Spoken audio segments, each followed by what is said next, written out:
일단 지금은 조심해야 될 구간인 것 같아요. 왜냐하면 이렇게 일단 제가 늘 강조드리는 말씀인데 이렇게 웨지가 됐건 뭐 삼각수렴이 됐건 아니면 뭐 헤드앤숄더가 됐건 차트에 소위 말하는 패턴이라고 하죠. 패턴은 예단에서 들어가는 게 아니거든요. 예를 들면 그런 거예요. 그러니까 패착이 뭐냐면 여러분들 매매할 때 많이 하는 실수가 1, 2, 3 여기서 이렇게 나오게 되면 여기가 임펄스였다고 쳐요. 그다음에 임펄스였다고 쳐요. 이렇게 나오게 되면 삼각수렴 나왔네. 롱이겠구나 하고 여기서 롱 들어가는 경우가 많거든요. 근데 이 경험 있을 거예요. 근데 결국에는 A, B, C로 떨어졌다가 올라가는 경우가 있어요. 근데 이때 뭐가 문제가 생기냐면 이때 매매 이렇게 삼각수렴 4파라고 생각하고 여기서 롱타 보신 분 아시겠지만 무슨 문제가 생기냐면요. 떨어지면 칼 손절이 안 나가요. 트렌드는 깨졌으면 칼 손절 아닌가라고 하는데 지금 이게 트럼을 작게 그려놔서 그렇지. 예를 들어서 이렇게 나와서 지금 이렇게 나와서 여기서 롱을 탔다. 그죠? 근데 떨어졌어요. 근데 여기는 안 깨져. 그러면 어떻게 되냐면요. 사람이 어떻게 되냐면 이렇게 보고서 여기서 롱을 탔는데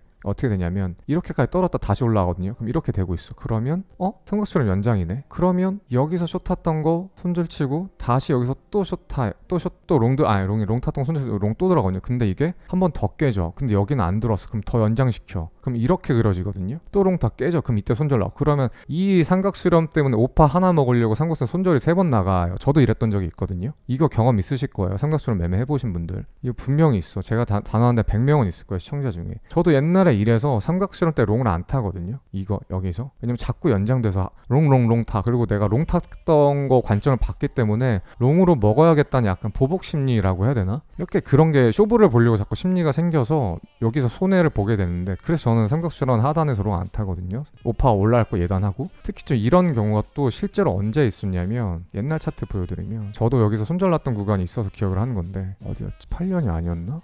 8년일 텐데 욕하는 거 아니에요? 왜 안 보이지? 고점 삼각수렴 하다가 오파 완성 안 되고 떨어진 데가 있는데 어디냐? 그걸 보시면 도움이 되거든요. 잠깐만요. 시간이 걸려도 잠깐 찾아볼게요. 때는 아니거든요. 상승장은 아니에요. 제 기억. 잠깐만. 분명히 있을 텐데. 시간 아까운데 시간 흘러가는 거. 잠깐만요. 딱 30초만 더 볼게요. 분명히 18년이었는데 기억에 아닌가? 이제 저도 나이 먹어가지고 미안해요. 가물가물한데 고점에서 삼각수렴 그리고 오파 완성 못하고 떨어진 경우가 있었는데 그거 아닌데 여기 완벽한 삼각수렴 그리고 떨어진 적 있는데 고점에서 제가 방송에서도 몇 번 언급했던 구간이거든요. 아무튼 미안해요. 그럼 감을 요새 거의 못 짜가지고 기억이 가물가물한 것 같아. 여기 있다. 여기거든요.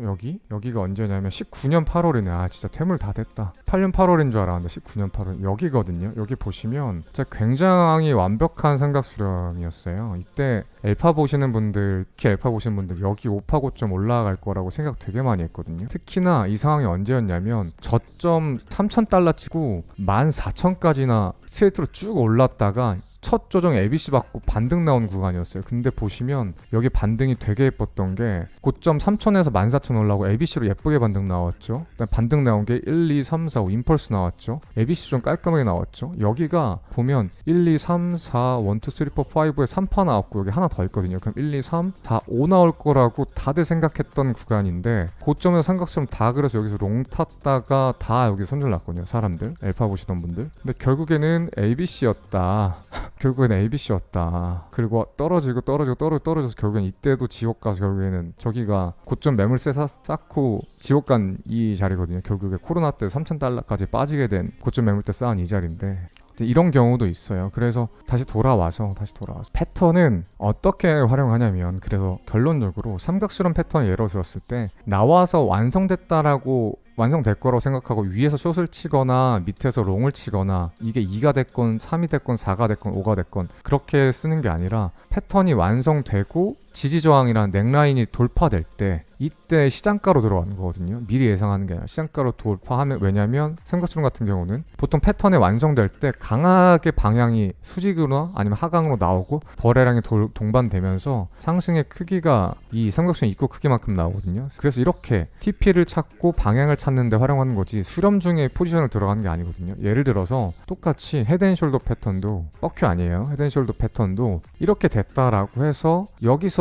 숏을 치게 되면 안 돼요. 왜냐면 여기는 지지 구간이거든요. 지지 구간에서 숏 치는 사람이 어디서 롱을 쳤지. 그리고 올라가면 말짱 꽝이거든요. 언제 치냐? 깨졌을 때 브레이크아웃 됐을 때 내려왔을 때 여기서 시장가로 추격숏을 치고 만약에 넥라인 위로 올라가면 짧은 손절을 하는 거거든요. 근데 문제가 뭐냐면 위에서 숏을 타죠? 그럼 돌파될 때까지 기다려야 돼. 이 패턴은 이렇게 조금 올라갔다고 해서 이게 패턴이 아닌 게 아니거든. 내 눈엔 헤드앤숄더가 계속 보이거든. 더 올라가도 헤드앤숄더가 보이거든. 올라가도 보여. 그러면 깨질 거라 생각하고 믿다가 여기 깨지면 이때 여기 손절 나가죠. 그래서 최악의 자리가 되는 거거든요. 그래서 결과적으로 깨졌을 때 추격숏을 때리게 되면 다시 내가 관점 틀려서 돌아오더라도 여기 손절 라인 잡으면 되니까, 넥라인 들어오면 손절 라인 잡으면 되니까 손절 라인 짧고 TP는 어디야? 헤드 크기만큼이니까 이렇게 크게 내려오죠. 그럼 여기 이렇게 들어가는 거거든요. 그래서 패턴을 완성하고 들어가면 안 된다. 수렴이 됐건 헤드앤숄더 됐건, 헤드앤숄더도 제가 예시를 보여드릴게요. 언제 있었냐면 이때 있다, 그죠? 이때 되게 많은 사람들이 헤드앤숄더를 봤어요. 이때 또 있을 텐데 잠깐만, 저게 제일 좋나? 이때도 있다. 일단 때도 볼게요. 이게 좀 더 좋겠다. 지금 4시간 봉이라서 이게 별거 작아 보이는데 저점 7,800이고 고점이 8,400이라서 700달러 구간이면 이 당시 10%고 10% 구간이라면 10배 치면